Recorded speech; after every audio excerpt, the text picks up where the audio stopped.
my role today as MC is to make sure that we all have fun, as well as honor the past and look to the future of City Club as well.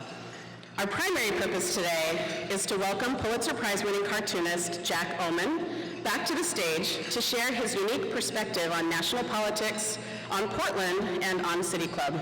And I was just telling him I'm a huge fan, so thank you for being here. But we'll also hear from some of the leaders of the club. Greg MACPHERSON, our esteemed president, will talk briefly and present the City Club Award today. We will then hear from City Club's executive director about the state of City Club and what we have to look forward to in the future. Then we'll hear from two leaders of City Club, both past and present, whose sole objective will be to dig into your pockets on behalf of City Club today as well. And lastly, we'll hear from Portland's, well, we're in denial that he escaped to San Francisco, but Portland's celebrity, Jack Ohman. We want to give special acknowledgement to today's sponsors. The very generous Bill Dickey of Morel, Inc.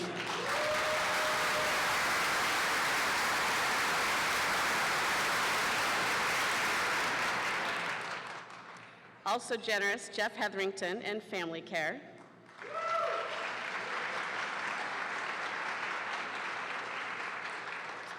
Portland Community College.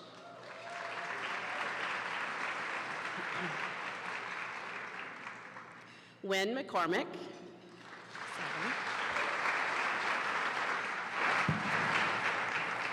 Stoll Reeves.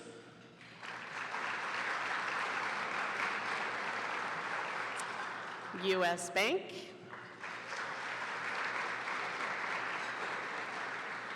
And Northwest Health Foundation.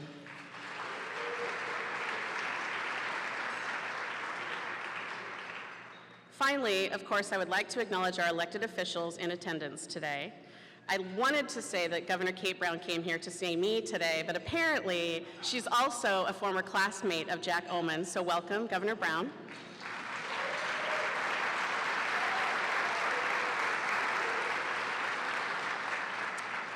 Our former mayor, Bud Clark.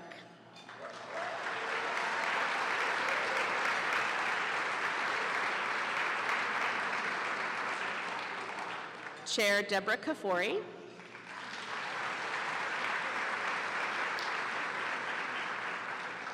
Senator Diane Rosenbaum.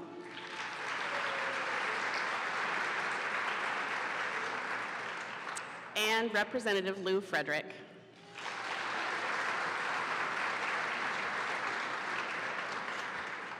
Thank you all so much for being here today. Before all the fun can occur, I want to talk a little bit about the history of City Club as a civic jewel. I love the City Club's rich history, and it's really easy to wind up reflecting on what founders had in mind for the club from the start. They were the young Turks of the day, frustrated with a good old boys network of city governance that didn't reflect the progressive era's values. 100 years ago, this month, they met at the Hazelwood restaurant to bring fresh eyes and a new perspective to bear on the challenges of the day. That's when City Club was born. Those first members aimed to, quote, bring together congenial, forward-looking people of divergent beliefs, politics, and occupations. More succinctly, the club's slogan was, harmony through diversity.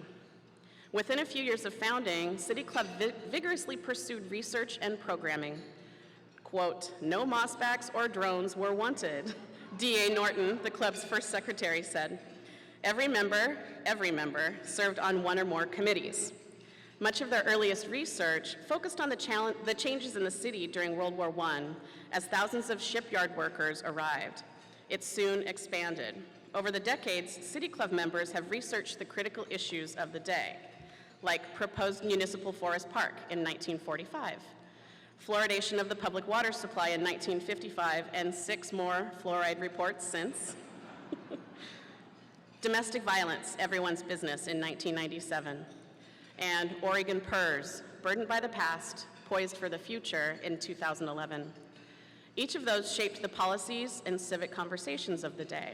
Just last year, the City Club report titled Portland's Streets, Ending the Funding Gridlock, was instrumental in convincing City Council to place a gas tax on the ballot. The one constant is that City Club always looks forward. Our members over the decades always have asked not just what would serve the community that day, but also the next day, and weeks, and years. Sometimes those reports were especially foresighted. In 1920, we endorsed a federally run Malheur National Wildlife Refuge. In 1994, we supported equality for the LGBTQ community. Good job. We didn't always get it right, though.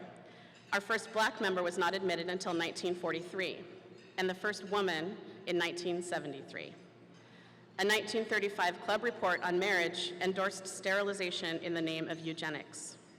Such missteps were the exception, though, reflections of the times in a century of great progress. Today, we continue to look toward the future. No doubt, at our bicentennial anniversary, someone will stand before members, like I stand before you today, and wonder what we were thinking when we issued some report that has fallen far behind society.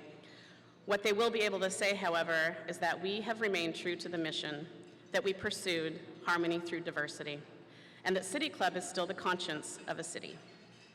A key component to City Club has been the thousands and thousands of individuals over the years who have served on the research committees, Friday Forum committees, the New Leaders Collective, and our issue forums, and the Board of Governors. Thank you all.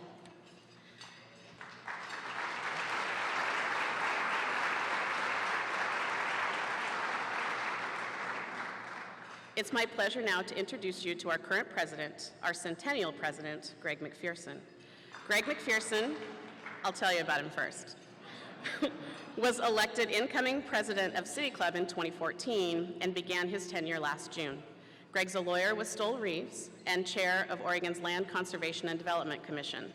He served as an Oregon State Representative for Lake Oswego and Southwest Portland from 2003 through 2009. Greg.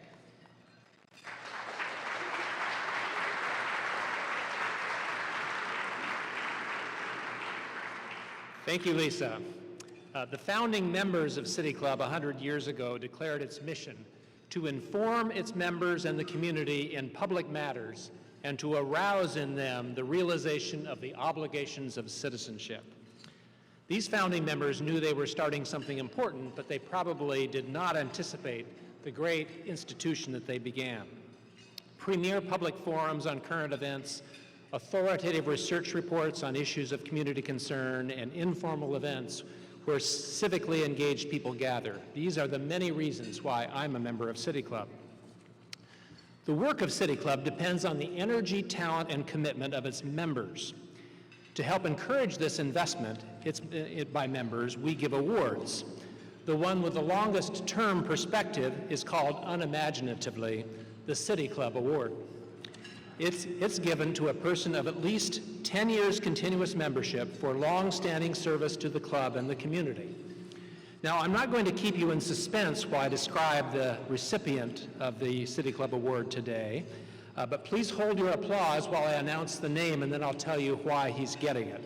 It's longtime member Ernie Bonihati.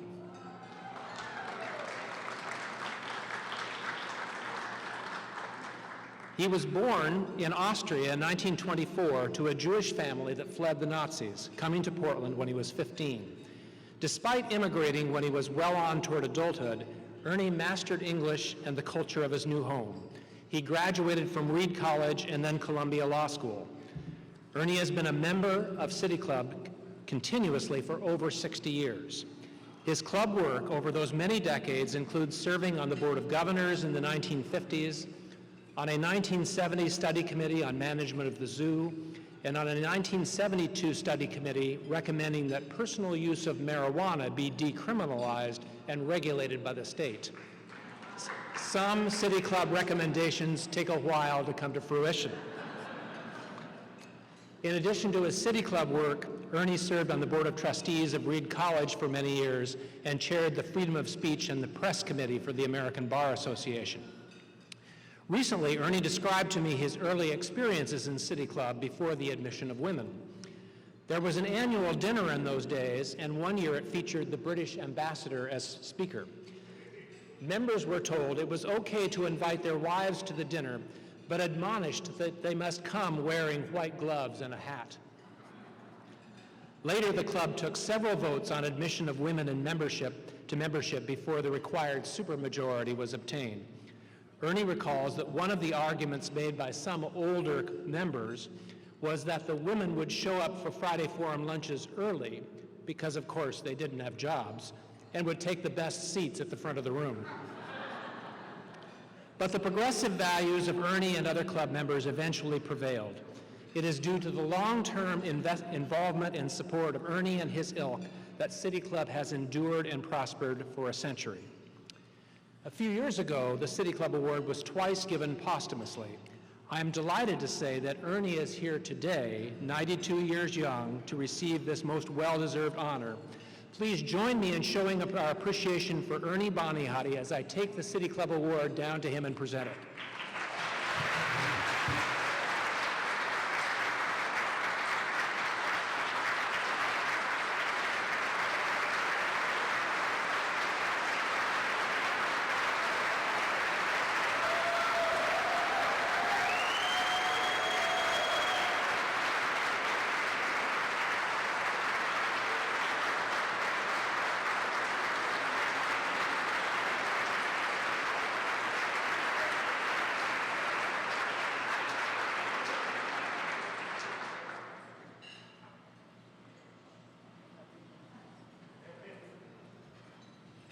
Wow, that is some progressive thinking. I love it.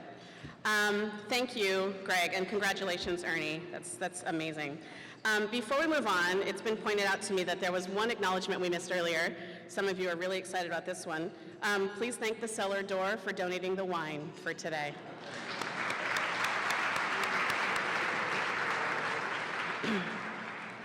It's now my pleasure to introduce our executive director. Mike joined the staff at City Club 11 months ago and inherited an organization newly re-energized by the leadership of our former mayor. Prior to that, he served as campaign manager for John Kitzhaber, or as some like to say, he docked the Titanic. And immediately prior to that, Mike led Oregon United for Marriage, which is where I had the pleasure to first meet Mike. Please welcome Mike Marshall.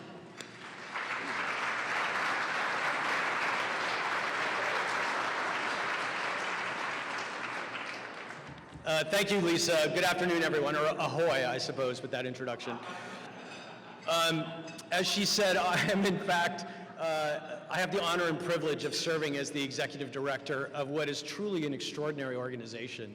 We are a valued community asset, a statewide community asset, and I recognize that every day when I get to go to work that I am charged, as are the staff, with holding that in our hands, the integrity of it, the outcome of it, the impact of it.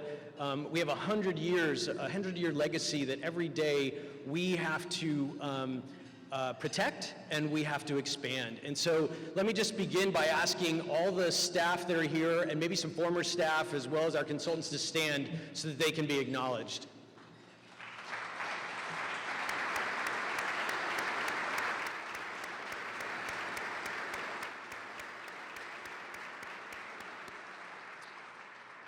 And as Lisa said earlier, this organization is only as effective as its members are engaged. And we have incredible chairs and vice chairs and research committee members. There's a huge level of engagement. On any given week, there are 300 or 400 people that are engaged in the work of City Club.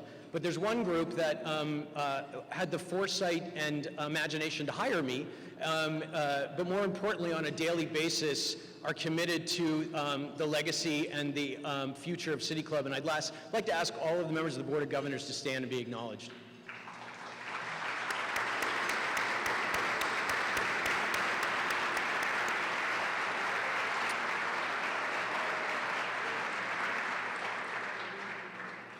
You know, both Lisa and Greg talked about why they're members of City Club, and I want to do the same. There are many reasons, but the one thing that I continually reflect on is the fact that when most of us were growing up, the first thing anyone in our household did was go out on the front porch and pick up a newspaper. And in that newspaper was a lot of local news, a lot of statewide news. It was facts and figures. And the conservative guy in the house next door and the liberal woman in the house next to us was using the same shared source of information, and then they would consider it through the lens of their perspective. But we were always arguing over the same set of facts for the most part. But we live in an age when literally that newspaper is not there 3 or 4 days a week. And more importantly, many of us are moving away from looking at the gathering daily news from a local news source. We watch MSNBC, we watch Fox News, we watch CNN, we go to Huffington Post, Salon, whatever the online services are, but we're not getting the shared set of data points about what's happening at the local level. And so I think City Club has actually been generating that information for 100 years. And from my perspective, there's a void that's in place, and City Club needs to try and fill that void by expanding the work that we do. Not changing the work that we do, but expanding the work that we do. In 100 years, we have 100 years of success that we're celebrating here today. And just a couple facts and figures. We have produced 1,034 research reports over the last 100 years. Yeah. We've produced over 5,000 forums, primarily the Friday forums, but in recent years, our issue forums. That's extraordinary, bringing and elevating voices that aren't otherwise heard. And starting in 1917, we passed our first piece of legislation in Salem, and we have been advocating for legislation at City Hall and in Salem ever since, quite effectively, I might add. And that work continues today. Just in the 11 months that I've had the privilege to be involved with this organization, we've released 4 research reports. We've launched another 7 research reports, including our ballot measures, which we're looking at in the fall, including some of the more controversial ones. We've testified multiple times in Salem and at City Hall. We've produced 39 Friday forums. We've organized 27 issue forums. We've produced 10 New Leaders Collective leadership spotlights. We've had over 200 civic scholars participate here in this room and downstairs for our Friday forums. And we've just tomorrow night will complete a 6-part series in support of this mayoral election in Portland. We had 4 candidate forums that we were a part of that we co-sponsored with other community-based organizations.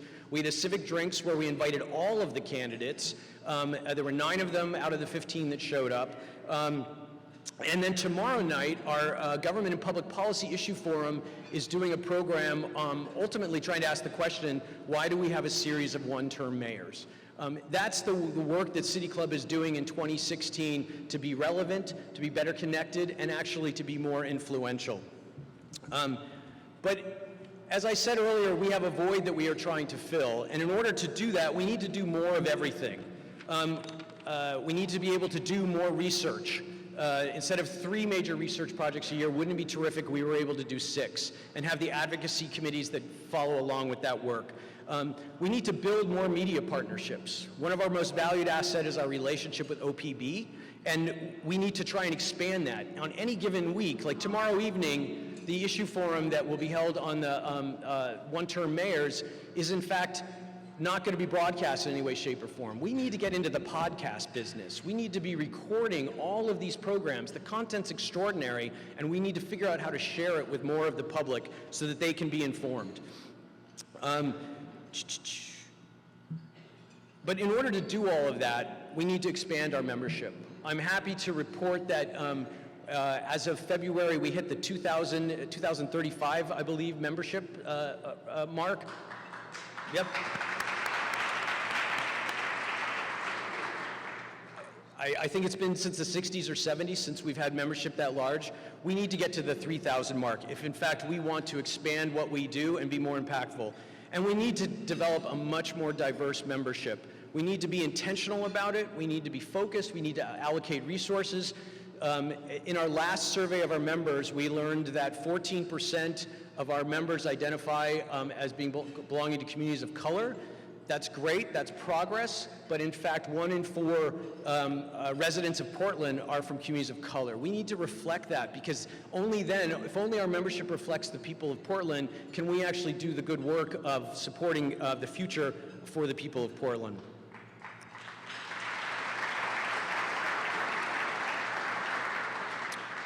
You know, we're 100 years old, but we're young at heart. We are more active today than we ever have been. And we have a path forward towards an even more impactful City Club, but we need the resources to get there. There's no doubt about it. We have incredible corporate support. We need to increase that corporate support. By increasing our membership, we'll increase our membership dues. Our annual fund, which is what the proceeds from today will go towards, also are significant and need to grow. And that's where all of you come in. We have great plans for the future. In fact, we have some amazing opportunities relative to, at the 100 mark, what kind of investments are we going to make? Our lease is up in our building where we've been for the last 10 years, and it's an extraordinary space, but it needs to be adapted to be relevant to our needs as they move forward. We need more meeting space. We also, I will tell you, have an opportunity to potentially buy a building. And that's an extraordinary opportunity, but it requires really long and hard research and conversation. Are we representing our members' best interests? Are we representing the mission of the organization? But we'd be foolish not to delve in and spend time and resources on whether that is the best thing for City Club moving forward. So we have great opportunities on the horizon. We're doing great work, but we'd love more of your support. And instead of me asking for it, I want to welcome up to the stage two really terrific leaders of this organization. Pat McCormick, who previously served as the president of the Board of Governors, and Raylene McMillan, who just took over as chair of our Government and Public Policy Issue Forum.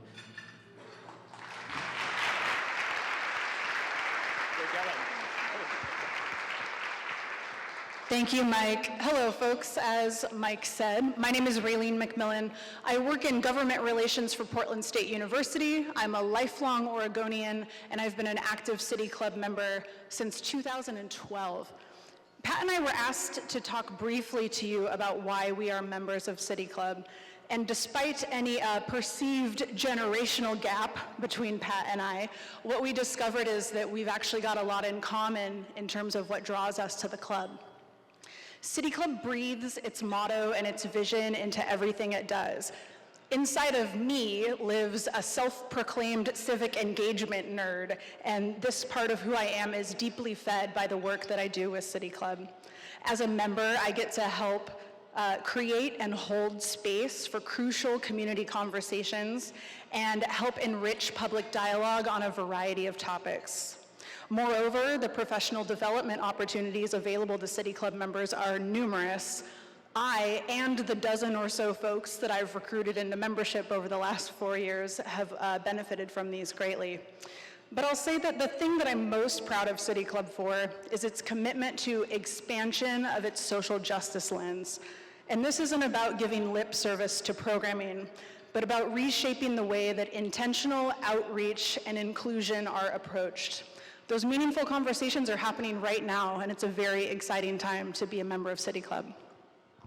Thank you, Raylene.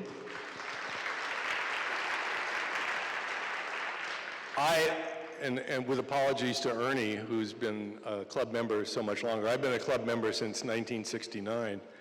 And I don't know how I was picked to be the representative of the silent generation up here with the millennials, but for whatever reason, my involvement in the City Club has been born of my interest that grew from an early age in politics as an Irish Catholic growing up in the Kennedy era and that call to public service. When I was part of the television crew that televised the 1968 Morse-Packwood debate for the City Club, one of the things that drew me to the City Club was what a great place for a forum on public policy and public issues. And as a longtime member now, my most serious value in terms of my affection for the City Club is the quality of the citizen-led research that we've used to contribute to the betterment of this community for 100 years, and I appreciate that.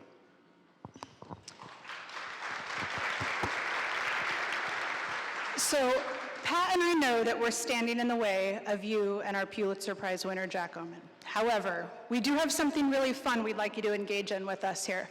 If everybody would reach underneath their chair for me and pull out an envelope that is taped to the bottom of your seat, there is a prize in many of these envelopes, and as you look, I would love to just see a show of hands. How many people have found a prize in their envelope? Keep your hands up if you've got a prize in your envelope. All right. Fantastic. So here's the important part. Now, while you have those envelopes in your hand, don't put those envelopes down. This is your chance to celebrate the birthday of the City Club, the 100th birthday, by providing a gift back to the club to continue its good work for another 100 years. If you look at the envelope, if you could fill it out and fill it up, that would be great. In the upper left corner, there are different levels, including the leadership circle. And to get things started for this birthday celebration, I brought a leadership circle gift to be able to put into my envelope. And I hope all of you will take the time today to make a gift that extends the legacy of your involvement in the City Club and continues the fine work that the club has been doing. Thank you very much.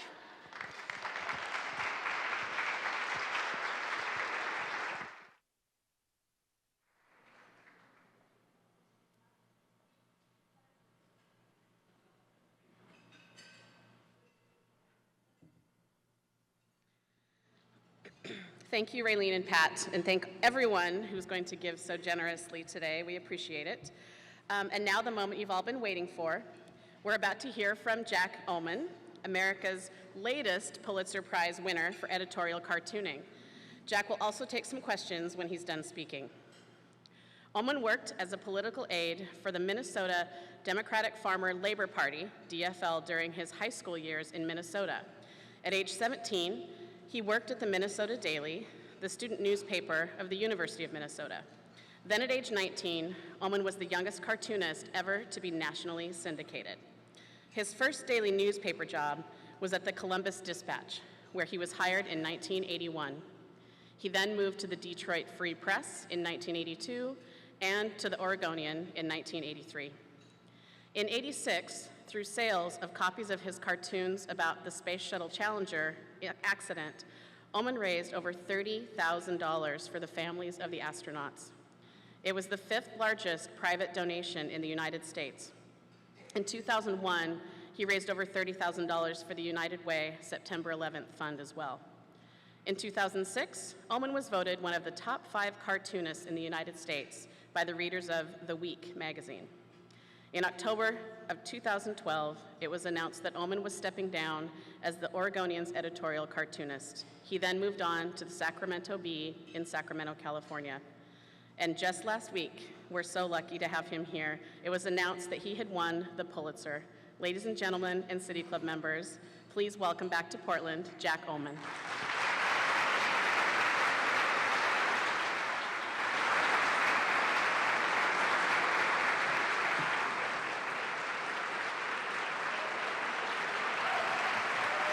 Wow.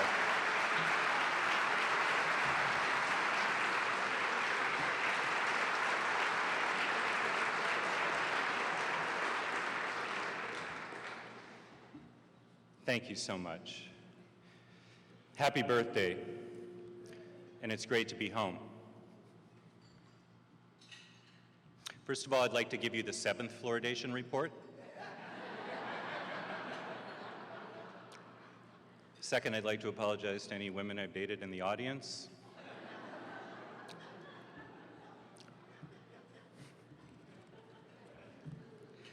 Kate, did anything happen while I was gone?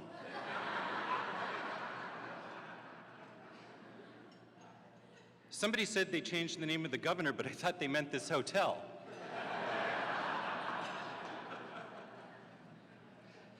I see you've turned Portland into Amsterdam. Got a little contact high coming in. Where is Bud Clark again? Where is Bud Clark? Where? Wow, I want a hug from you when I'm done. My first speech in Portland was at the City Club in 1984 when I was 23 years old. I am now 55. I don't know how that makes me feel as a former boy wonder. Can you be a later middle-aged man wonder? It's wonderful to see so many friends and former boy and girl wonders in the audience. When I came to Portland in 1983, the following statements were true. We had a Republican mayor, Republican city commissioners. The West Hills were represented by a Republican in the state House and the state Senate. Both United States senators and the governor were Republicans. Virtually all the statewide elected officials were Republicans. There were Democrats in the legislature from rural areas in Oregon. Ronald Reagan carried Oregon in 1980 and 1984 handily. The Oregonian was, under the terms of my non-disclosure agreement, I am not allowed to comment.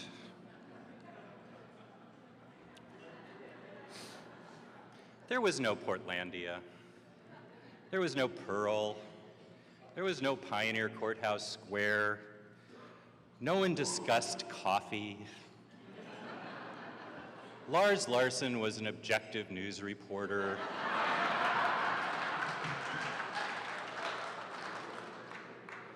Bill O'Reilly was the anchor at Channel 2.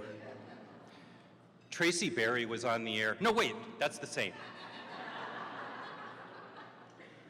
There was no Fox Tower. There was no Fox News. Kate Brown had recently been a Republican and a law student. Tom Ballmer was a junior lawyer at DOJ. John Kitzhaber was dating one of our editorial writers, and he came to my 25th birthday party. Jennifer Williamson was 9. Jefferson Smith was 10. Sam Adams was 19. Greg Walden was 24. On Broadway, Helen Clark had a stationery store. John Helmer was running marathons. There was a strip club across from the Heathman. No one rode bicycles. No one discussed bicycles. No one. People smoked cigarettes indoors. People smoked cigarettes on bicycles. The governor of Oregon chain-smoked through his endorsement interview at the Oregonian, where we had thoughtfully provided a spittoon that had seen extensive use. There were no voodoo donuts. We did have a Winchell's, but no one took them to the airport. We were 4 years away from a bizarre, iconic Portland airport carpet.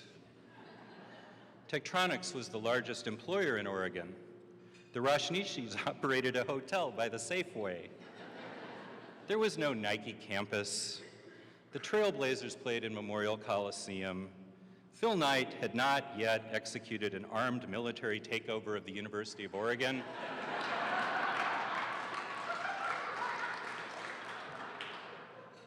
I still don't like him. The Oregon State Civil War game tied 0-0 the first year I was here. Remember that? Toilet bowl, yeah. There was no Tanya Harding scandal. Neil Goldschmidt was a potential president of the United States. Bob Packwood was known as a strong women's rights advocate. Bud Clark ran a bar. He may waste, do you still run a bar, Bud? Very good, okay, Bud Clark still runs a bar.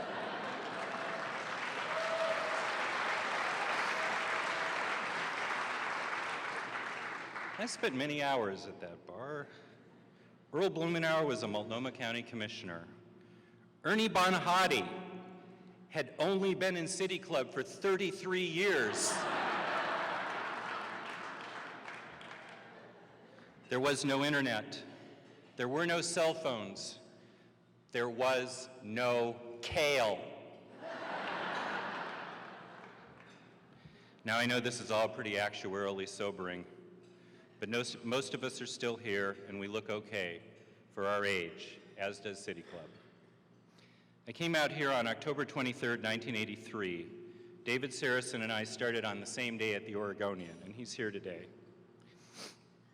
Bob Landauer hired us. Fred Stickle was Mr. Stickle to me until the day he died, and I think he would have been preferred to have been called Lieutenant Stickle. I'd come out from the Detroit Free Press, and I was in shock when my plane landed. I noted roses and bark dust at Burger King. We didn't have that in Detroit. I also noticed that it was raining, but you could go to the coast where they had something called Ladeau's Potato Donuts, and you could drive over to Lincoln City and not notice the rain so much. I worked at the paper for 29 years. That's a long time. I had 3 kids, one of whom is here, the other one's late. You know, it's no big deal, right? That tuition check's gonna be a little late. I made a ton of friends, enjoyed my work, created a lot of material, graduated from college at 38, thanks to Lawrence Wheeler and Michael Reardon, who are in the back of the room. And then at 52, I was faced with a choice. Do I push myself in a different direction, or do I let others dictate the terms of my career? I chose to fight for myself. My best friend in cartooning and one of my best friends in real life was the cartoonist at the Sacramento Bee. He got cancer.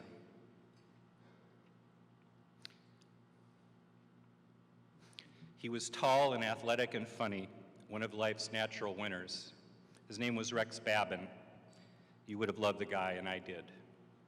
And I went to Sacramento many times to see him when he was so desperately ill. When he died, the Bee asked me to replace him. I decided to do that. I decided. Now, I love Oregon. I fly fished in the Deschutes. I hiked in Forest Park. I hung out in the Pearl. I adopted a wolf.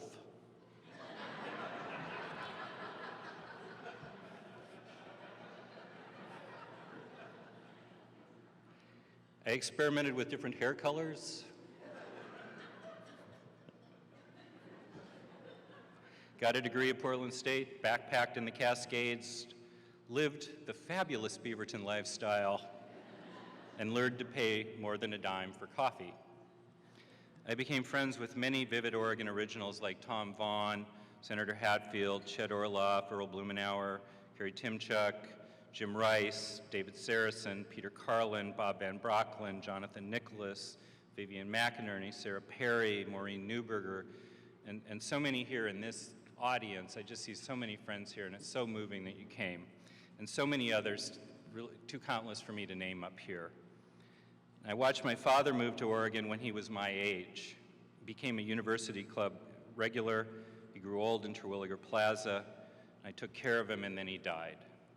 He was married to Peg Bracken, another Oregon icon. I watched Portland grow in a wonderful direction over 29 years. But when you've dated the House Majority Leader and grew up with the governor, maybe it's time to get out of town when the getting is good.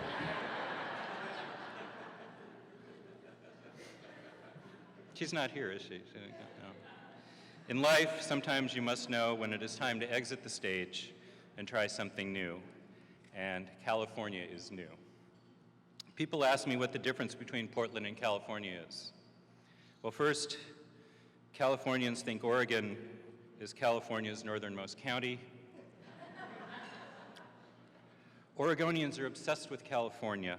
We're going to LA. We're going to San Francisco. We're going to Disneyland. We're going to Palm Springs.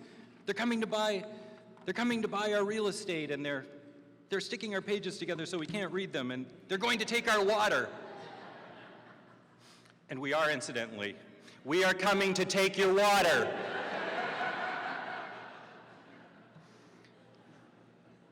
In California, when I tell people I was from Oregon, they say, "Oh, is Portlandia real? Is it really like the show Portlandia?" I tell the truth. When I lived here, I thought Portlandia was a ridiculous caricature and a completely overblown comedy. Now, 3 years later, when I come here to visit, I think of Portlandia as a documentary.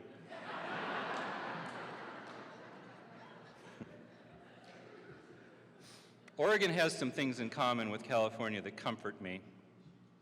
For example, in California, we have a Governor Brown. He's 60 years older than our governor. But I didn't go to high school with him, and more importantly, I didn't want to date him.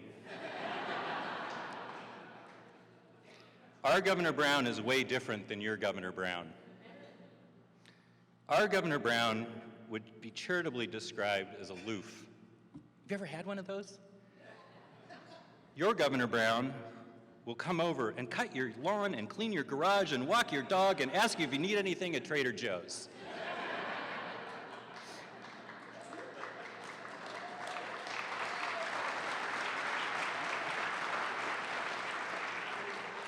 And she was like that in high school, too. I have a story about me and your Governor Brown. I think I can tell this story even outside of my NDA. I haven't told this story to too many people, but I've told it to her several thousand times.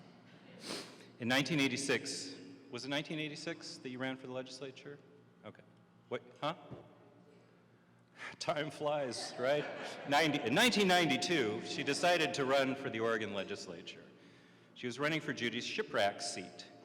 Judy had decided to quit. Then she decided to run again at the last minute. That left Kate in a primary with the incumbent. So I mentioned that to one of our editorial writers that I went to high school with Kate, that I liked her and I thought she'd be a fine legislator based on my firsthand knowledge of how she ran the Mounds View High School Student Council. No dice. We endorsed shipwreck. Willamette Week endorsed Kate. So I was talking to Kate on a rotary dial telephone the weekend before the vote on Tuesday. She was very afraid she was going to lose. I said, look, Kate, don't worry. Everyone in your district hates the Oregonian anyway. Just print up the Willamette Week endorsement and drop it in your district. Ignore the Oregonian endorsement. So Kate prints up the Willamette Week endorsement and drops it in her district. She won by 7 votes.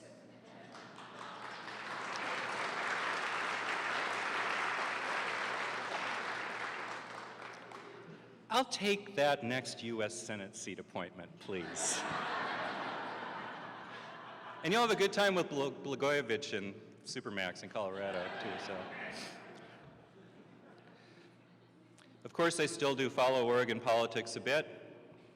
For example, I see that Brad Avakian has proposed running the state of California under his potential duties as Secretary of State.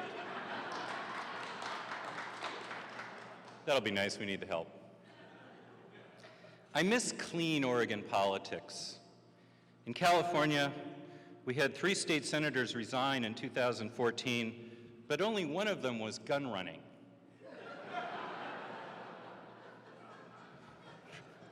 You think I'm kidding? We don't have political parties in California, we have rival gangs, which clarifies the process. It's refreshingly intellectually honest. No one cares about bike paths in California. I don't believe I have heard the phrase bike path in California. I guess Sacramento does have a phrase for bike path, I-5. Nor have I heard the word bioswale. Have you ever seen the Los Angeles River? It has 69,000 shopping carts in it, which makes it a kind of new type of bioswale. They work great. We have a drought going in California. Note how I said that we were coming for your water? We are. You laugh. Governor, we have the Lawrence Livermore Nuclear Lab, where they make nuclear bombs. And we have Travis Air Force Base, where they have B-52s. No bike path, no bioswale will save you. Might as well start the canals now. There are some things I really like about California compared to Oregon. Sacramento has very exciting freeway signs. They say you've been to Sacramento. They say San Francisco, Los Angeles, and Lake Tahoe. Distances take on new meaning in California.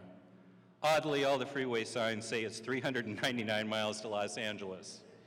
Like you could be in Santa Monica and you'd still be 399 miles from Los Angeles. One time in Lincoln City, I stepped on the clutch of my car and my foot slipped off, like there was grease on it.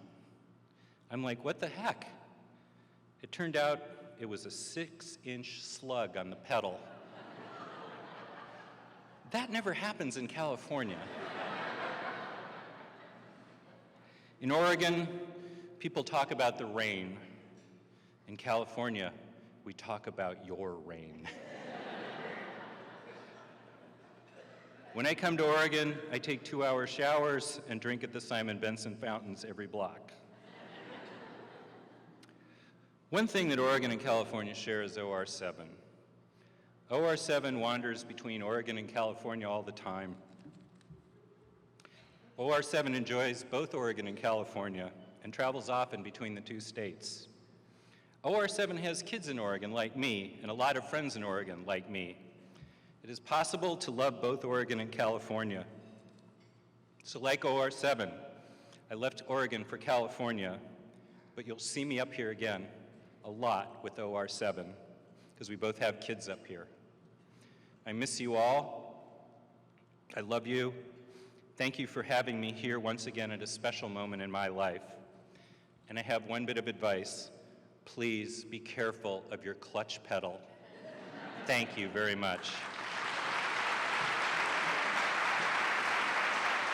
Thank you.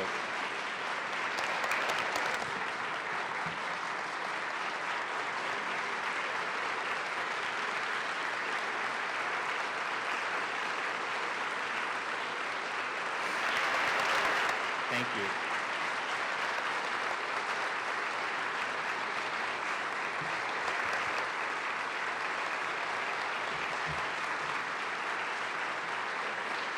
Thank you.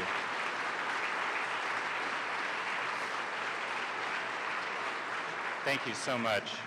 It's so fun to be here. I can't tell you. So we're taking some questions. Who's got a question? Rob Wolf, I've never met you.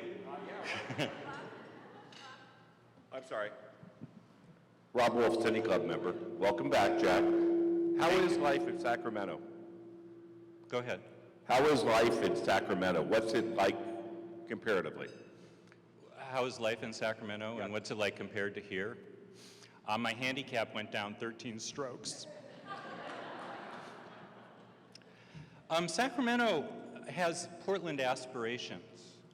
I had coffee with Mayor Kevin Johnson, who you may have heard is a professional basketball player. He'll tell you. And he's married to Michelle Rhee. So we talked about the commonality between Portland and Sacramento.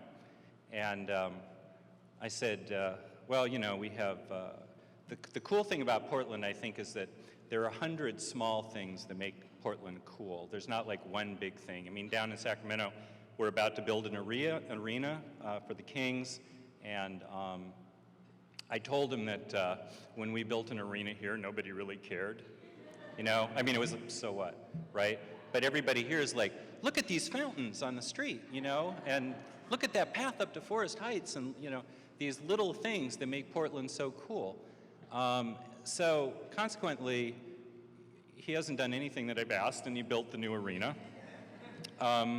The other thing is that Sacramento, what I really enjoy about Sacramento is not spending any money on clothes, which is nice. I mean, like, there's a 5-block area around the state capitol where they're dressed like me, and then everybody else is wearing loincloths and, you know, marine knives and reef sandals. That's kind of my typical outlook now. I blew like $4,000 on suits right before I went down there, and the first thing the publisher says when she introduced me to the newsroom was, please, for God's sakes, don't wear a tie. So this is one of the suits that I bought in Oregon. The pace is different. California is, you know, moves at light speed in a lot of ways. It's a very dynamic political environment. I mean, it's obviously an amazing place for me to do commentary, and I'm really enjoying that. And what I liked about Oregon that I miss in terms of my commentary is, you know, I miss doing natural resource cartoons and drawing all the natural things, and down there I'm not doing so much of that. I'm just doing, you know, gun running, so cartoons. So those are some of the main differences. And also you can afford to buy a house in Sacramento, which is nice. So good to see you, Rob. I worked with Rob's wife for years. Who else has a question?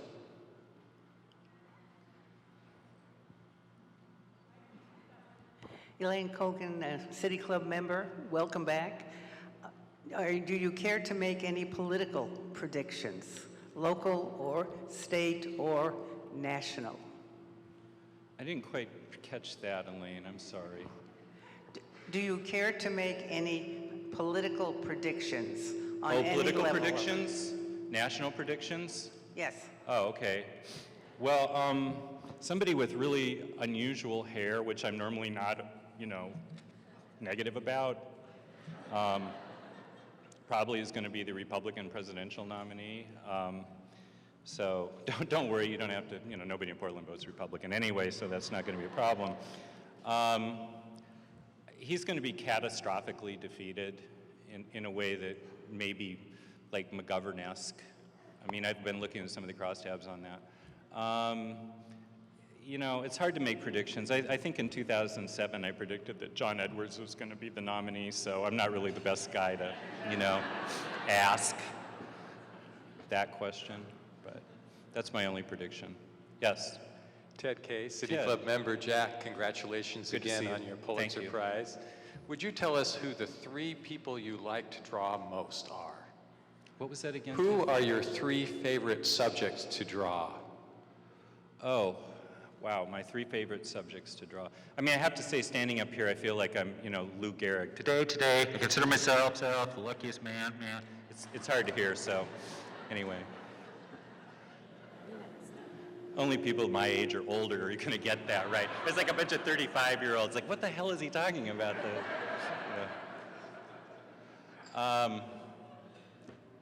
My 3 favorite subjects? Is that what? Oh, God. Well, let me think about my 3 favorite Oregon subjects. When I first came here, Frank Ivensey was mayor, and I have to say that when Bud Clark became mayor, who I adore, but I remember when Bud came into my office remember for the endorsement interview, which of course, do you have a beard? It's not anymore? No, it's gone, okay. Well, that's a tragedy. So you should get that right back, because when Bud was elected, well, when he came in for the endorsement interview, he brought his posters around of him, doing the thing, and expose yourself to art. And so he signed mine, to Jack Ohman from J.E. Bud Clark, the next mayor of Portland, Oregon, April 20th, 1984 or something. I was like, look at this, he thinks he's going to be mayor. I might have thrown it away. I mean, I'm going to look for it.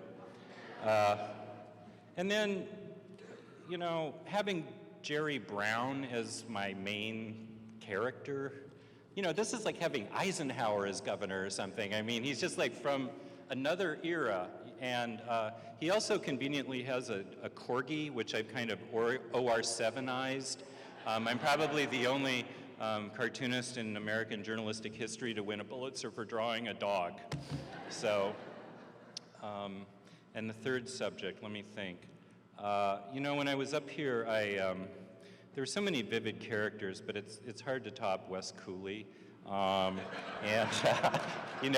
I think back on that moment of, him, I hope, everybody old knows who Wes Cooley is, but he thought he just lied about everything, just like every single thing in his life. And, that's hard to be in a politician in Oregon, but of course in California it's very common, so, we don't. Those are 3. Yes. Hi. Hi. Parkhurst High School debonair member. So I was curious, while you were growing up in high school or anything like that, what made you want to be a political cartoonist? Do you want to do anything else before that? Well, Kate Brown scared me away from politics.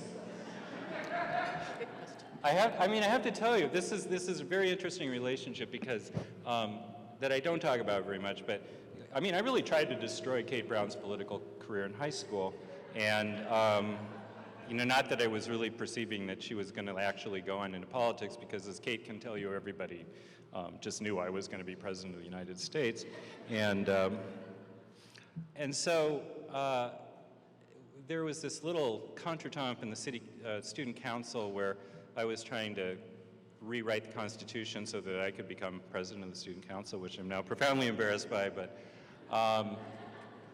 and so Kate showed early political acumen by, once she beat me in student council, she appointed me to the school board, which is what I really wanted, which is the mark of a very good politician. So anyway, by the time I learned my lesson there that politics really wasn't for me, I needed a way to put myself through college, and so there was this opening at the Minnesota Daily, and so I took it. And unfortunately, the woman who got me into political cartooning, one of the things that, you know, winning the Pulitzer is a very moving thing, but there are a lot of people who get you there, you know, and one of them was this woman, Evelyn Hansen, who just died, and my father died a couple of years ago, and there's so many people that, you know, who you want to see like this, but you know, the way I was in high school was I was like on the quiz team. You know, I was like captain of the TV quiz team. It gives you any sort of, you know, perspective on what I was like, you know, kind of faintly on the spectrum-ish kind of, you know,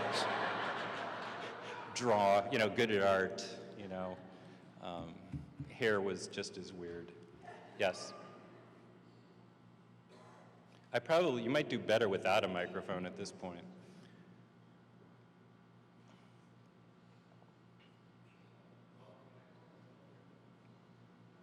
Last question.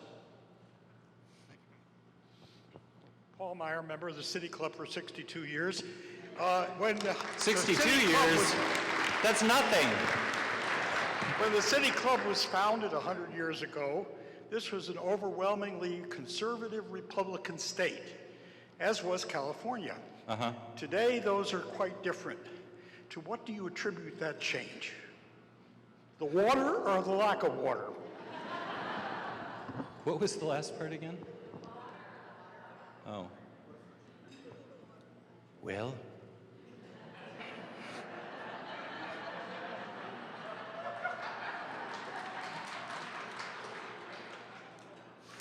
I would have to say it was Ronald Reagan.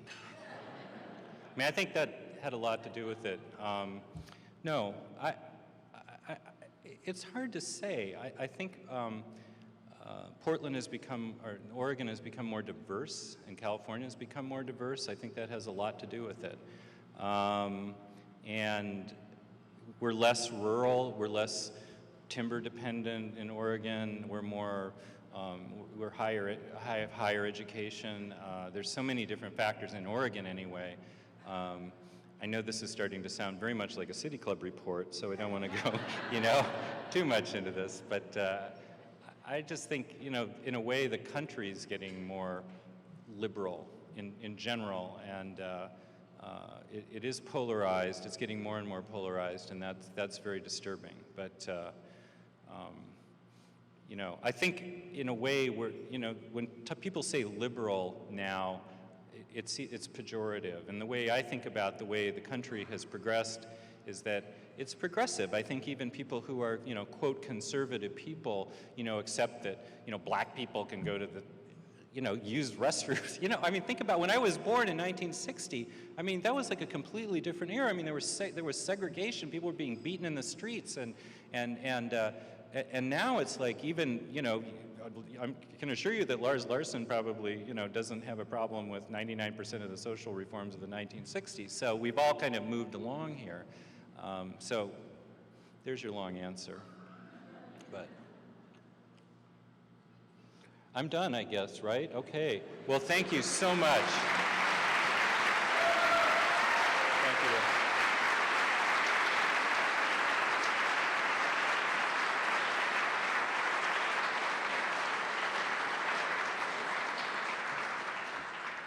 Well, I'm going to be laughing all day thinking back on this.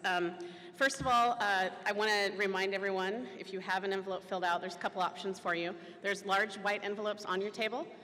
You're welcome to place these inside there. If you're in a hurry and you want to run out the door, there's people collecting them at the exits as well. So thank you for giving today. On behalf of City Club, big thank you to Leslie Johnson and Robin Jerky and the Centennial Events Committee and the City Club staff for making today's event so successful. And as Greg McPherson always says, we are adjourned. Thank you.